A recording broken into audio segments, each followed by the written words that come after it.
Wow. Welcome back to the Freshly Squeezed podcast. We just finished a crazy game. Double overtime.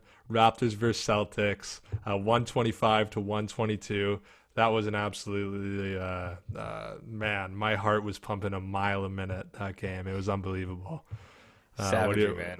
I was just nervous like the entire way through. I mean, Celtics are a formidable team, so obviously we saw it today during the game. Cannot deny that.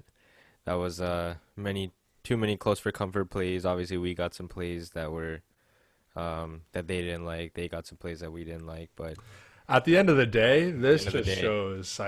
yeah. Starting off the game, I was nervous all day coming up to this, and I didn't know how I felt about it. My stomach was sick. I was just super nervous, and then right before the game, I kind of felt. Wait, like this is the Toronto Raptors we're talking about. Like we're the second seed. We've had such a great season. We know these guys don't give up easily, but it can be disheartening after a loss like we had last game to just Mhm. write us off and say, man, like what a horrible performance and it's over, right? Like Stephen A. Smith did. And he said it's over. A lot of people just there's a stat going around that in people who are down 3-2, if you're up 3-2, you win the series about 80 something percent of the time. Mhm. So like there's just takes being flown out everywhere, but I feel they're not taking into account, right? It's one game at a time. Like you look at the Mhm. Raptors, like I see them as a super grit and grind team, a ton of heart, and coming into tonight's game, it kind of made me a little more confident knowing, guys like Lowry, guys like Norm, guys like Ibaka are going to have a great game because they just play their hearts out in games like these. They wake up in the morning and they live for these moments. Mhm. Mhm. Now, one concern that I do have is that amongst our top seven players, like that's pretty much what the minutes are spread out, among our top seven. Whereas Boston, they're getting a little bit deeper than that.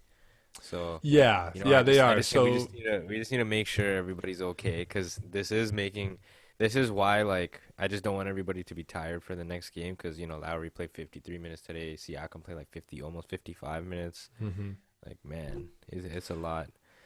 I get Uh, exhaustion as a thing though, but I feel the adrenaline and I've kind of changed my tune based off of this series. And we mhm. saw them early on getting, Lowry had I forget which game, but he had 46 minutes in one of the earlier games Yeah, out of a 48. Tonight he had what's that, 53 53 minutes. minutes. Yeah. Siakam had 54, so I've kind of changed my tune. I'm still battling and finally making shots Yeah, I know. after having those They're intense not giving minutes up. in the first few games, Yep. right?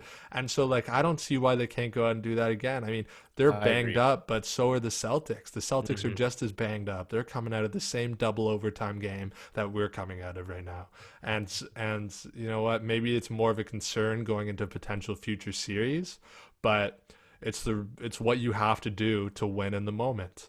And Yeah. whoever makes it out of this game seven, Miami's going to be waiting for them, waiting on them to pounce. But to your point, it is concerning for the long run, but it's working out. It's working out for us. It's the way to get wins right now. It Yeah. seems like, right? Yeah, and I don't doubt that. You know why? Just because we know. I mean, it's not like a known thing now, but it was always known that the best player on the court between these two teams at all times is Kyle Lowry. So obviously we know today he was the scoring leader. Let's not get it twisted. Even the next game or the game after, Lowry is still the best man on the court against the Celtics. I agree with that. And man, he Yeah. is so underrated and he came up with big moments. But let's talk about everyone. Everyone, it seems like, had a big moment in this game. There Oh was a yeah. time where we needed someone to step up and someone stepped up. And it was unbelievable to me how we did it. And you know what? The Celtics, they're a hell of a team. We'll talk about the Celtics as well because they are Jason Yeah. Tatum. Jalen Brown was absolutely incredible tonight. He's a star in the making. And Marcus Dan, Smart is Marcus Smart is. I underrated him coming to this that guy's a series, threat. He's a major threat. That guy's the reason Siakam is just dying, man. You know how many and times Siakam is getting stripped and blocked and just he's getting pushed to like shot clock violations. And he Man, got today stripped late in the fourth. That was yeah. heartbreaking, and he just got named all defensive first team, and that came as a surprise to me. Maybe it didn't come as a surprise to Celtics fan. I have a funny feeling that they expected that to come, but the all defensive first team for the guy. Think of all the great defensive players in this league, But and you know, he's right there at the top of them. So. well, Siakam, that's why we keep him on the floor for so long, and that's why Nick Nurse doesn't take him off because he's not there for the offensive end, he's always there for the defensive end. I So agree. I yeah, agree. He we was, obviously needed that. but man, we ever need him to step up on the offensive Oh end? yeah. Like we had it from everyone tonight. I was saying from everyone had their moment except for Pascal Siakam.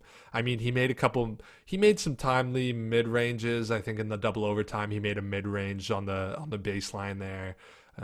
He made some good ones. Like his play wasn't terrible, but he's not hmm getting them to fall, and we need them to fall. So And thankfully, we did it by committee tonight. right. But see, like with Pascal, I just hope that you can't shoot 26%. Like he just he needs to finish those shots because early on, before the Celtics series happened, obviously the expectation was that from everyone, even Celtics fans, that Pascal Siakam is going to be the biggest scoring threat going into the series, and he would be battling Jason Tatum or Jaylen Brown, vice Yeah. versa.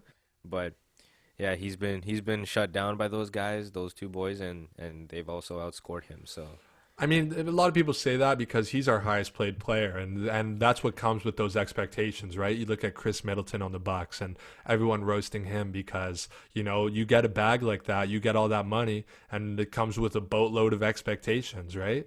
The cash comes with expectations that you need to perform, especially when it matters most in the playoffs, right? And yeah, so you look at it, we have spending all this money on Siakam, they spent all the money on Middleton.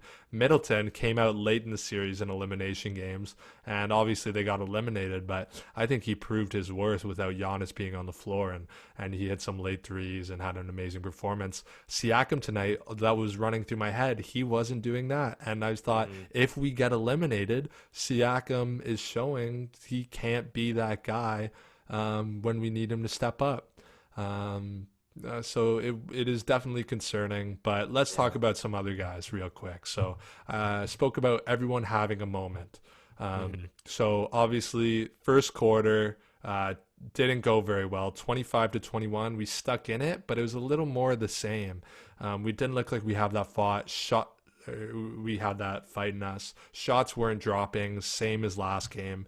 It was like a Sahara desert out there from the floor. Just just absolutely dry. dry from Oh three. yeah, Yeah, just dry from three. the drought was real, man. And then But into that second quarter, Ibaka started hitting some shots. He came in and hit back-to-back threes, and hmm late in the second quarter. hmm Then in the third quarter, Fred stepped up. He had that sequence where he went to the foul line from a three. He hit 3 free throws, came down, hit a three, came down, hit a three. He had 9 consecutive points. Marcus Gasol stepped up in the third quarter. He had his moments exactly when we needed him. As soon as I hmm felt it in my gut, we need to step up. We can't let this slip away from us. These players stepped up, and it was just incredible to watch. And anyone stand out for you in particular? uh, Norman Powell, Mr. Playoff Powell, Absolutely. that overtime, double overtime, those clutch moments. He came on the defensive end and he kept telling Nick Nurse, "Put me back, I got this." He even attempted that first overtime finishing shot, but he couldn't do it. Hmm. Um, but that's okay. I actually thought like he deserved the attempt, even though I think we spoke about that during the moment. I think that was Yeah, okay. I think we that was we okay to we give him called that after push. that overtime, and I wasn't too Okay. happy with the play call. But you're right. I in Yeah. hindsight, we won the game, and I agree with the play call with how it ended up and the Yeah. big plays he made. So I think you were right there. Yeah, he deserved the momentum because he pushed for it. So Yeah, yeah. absolutely. But he's a guy. A lot of people coming into this game thought yank out him. He's playing horrible. Put in Matt Thomas in his minutes.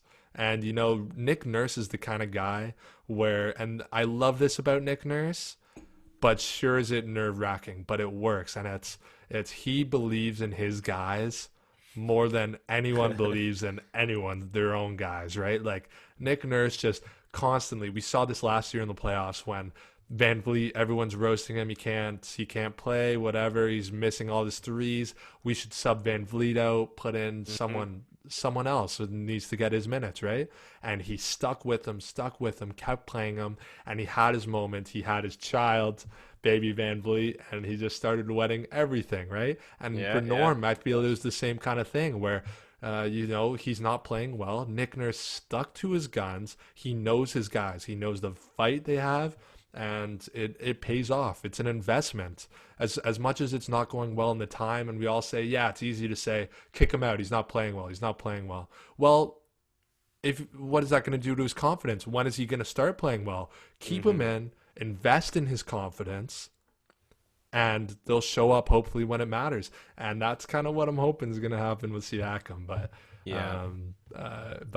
saw that investment pay off with Norm tonight. I agree. And you know what, man? That's the mentality with both teams. So even though Raptors are the ones down right now, the only reason we're down is not on the defensive end. Everybody knows that.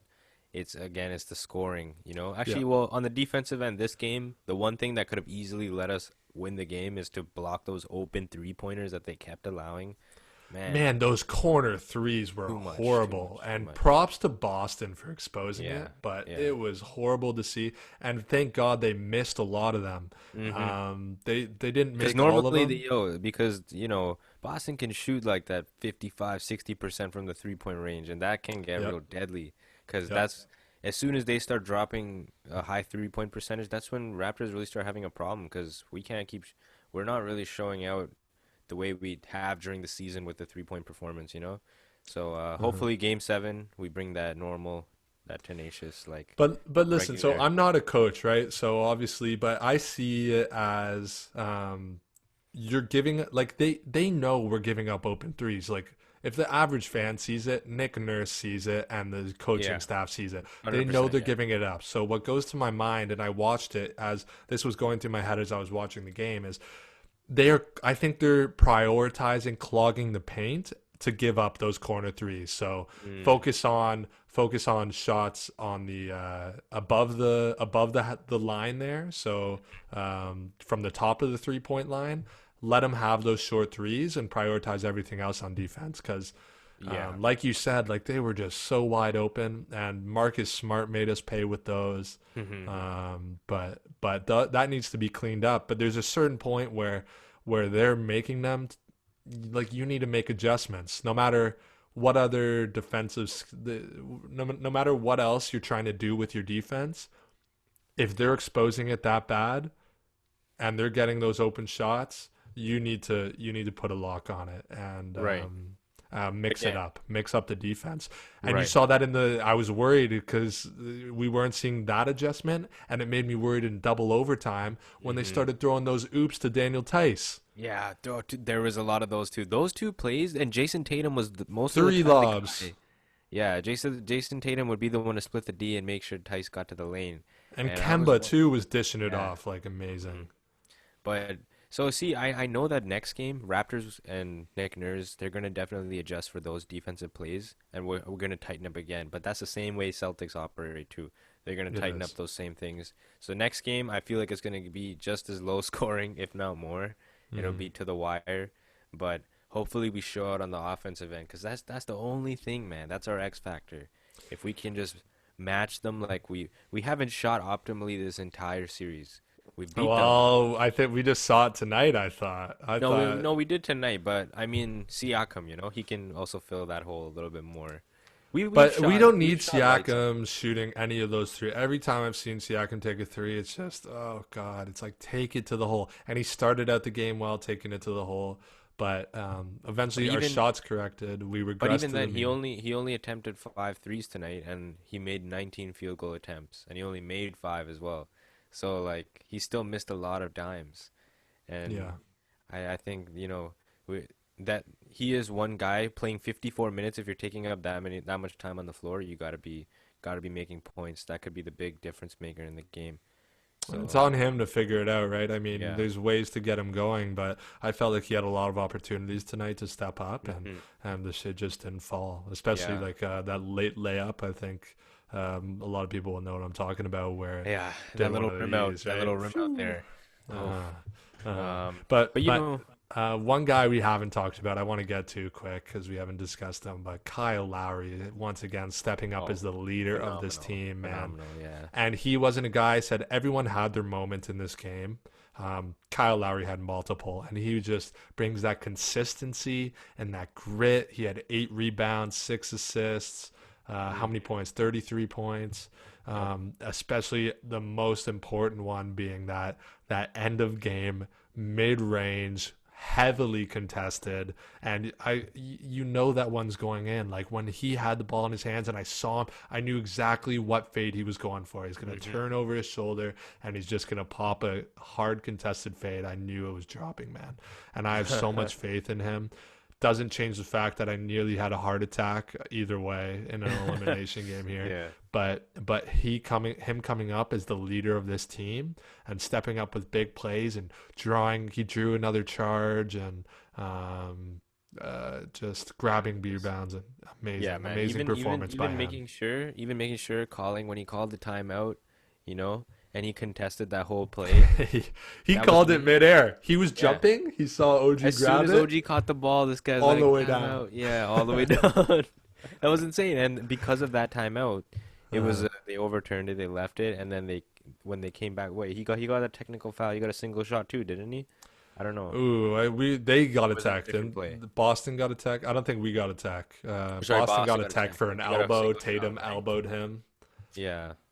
Yeah, Yeah, Tim, was yeah. it Lowry he elbowed? Yeah, but that was Yeah. a great play and So, a lot of turning points, man. And Boston just kept coming too. Like even in the last moment there with a few seconds left, Tatum hit that deep 3 when I thought it was over, and I said, yeah. "Oh no, like No, not yeah, I this. know. Like don't just end the game. Just stop it. Call it. I can't take any more of this."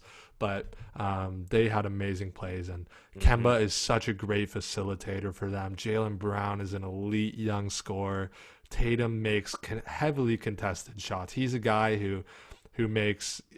I don't think he's been playing as well recently in terms of Jaylen Brown's overall. been doing his thing, but you know they interchange, which is okay. I mean, he got It's just the same 29 way. tonight, 29, 14, and 9 assists. So that Okay, honestly, that's it not- looked kind of quiet. It felt quiet, right? Like, was he noticeable tonight to you? It felt quiet because it's a double overtime game, you know, so points are spread out pretty well. You're not Maybe that's deep. like a Lowry thing, right? Like Lowry seemed quiet, but it was you Yeah. look at the stat line and everything he did. From our Exactly. perspective, we're looking for it. If you're a Celtics fan and looking for it, you see the impact he's Right. making. Like But we it, didn't yeah. like we didn't see like a single dominating performance like by any like obviously it was both players we had players who had a superb games, but nobody It was- single-handedly dominated the other. Both teams did it by committee tonight. Yeah, Both teams did it exactly. by committee, especially in their starting fives, right? Yep. Everyone stepped up. I'm looking. Daniel Tice had 18 points. Yeah, Marcus just- Smart and had most of them- 23. Most of them were off lobs too, so or just So let like me a read out quick these assist. minutes. Let me read out these minutes for you. Jason Tatum, 51. Jaylen Brown, 51. Daniel Tice, 47. Marcus Smart, 49. Kemba Walker, 51. So this is where I'm talking yeah. about, and we were talking That's about a earlier.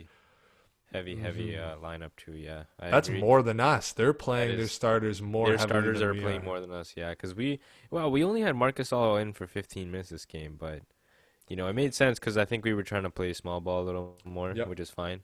We The needed to small ball switch it worked up out, anyways. but like I said, we brought it up when those Tice lobs were happening. I was screaming, "Get Yeah, Gasol in, get Ibaka in, get anybody in, stop these lobs." I thought it was the end of us, but Yeah. again, Nick Nurse stuck to his gun, stuck to the game plan. He said, "You're giving that up, but we're getting it back on the offensive end," Yeah. which is why I'm assuming he kept with that team. And last thing I want to bring up for the Raptors side here is just a highlight play. I want to bring up a highlight play of the night here. I've got to give it to Norman Powell with a steal to the and one late there in the second overtime. I thought that was the play where jump up screaming. I felt comfortable from that point on.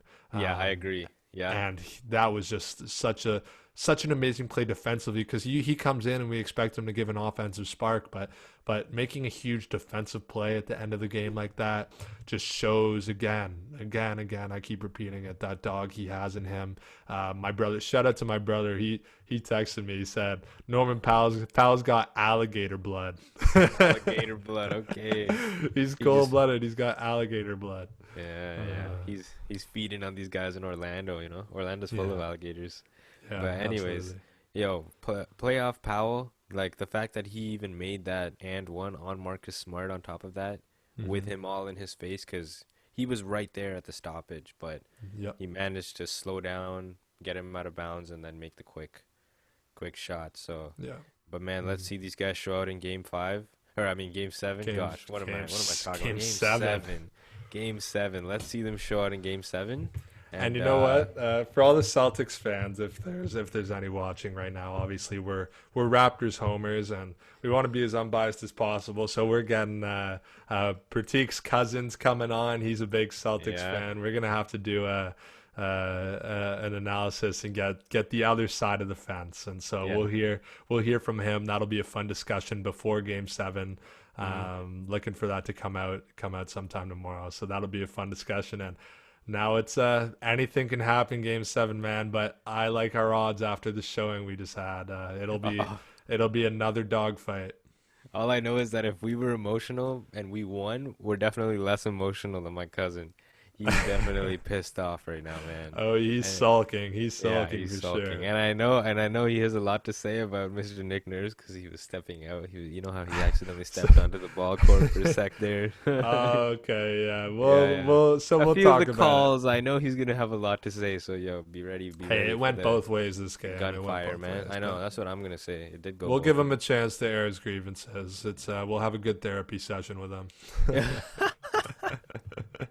That's hilarious. Oh my God. But yeah, guys, stay tuned for the next podcast. We'll get that preview of Game 7 between Raptors and the Celtics, the big dogs. But yeah, stay tuned for the next one. Give us a subscribe. Check us out on Instagram. Give us a like, share. We'll see you guys later. Thanks for tuning in. Peace out. Easy.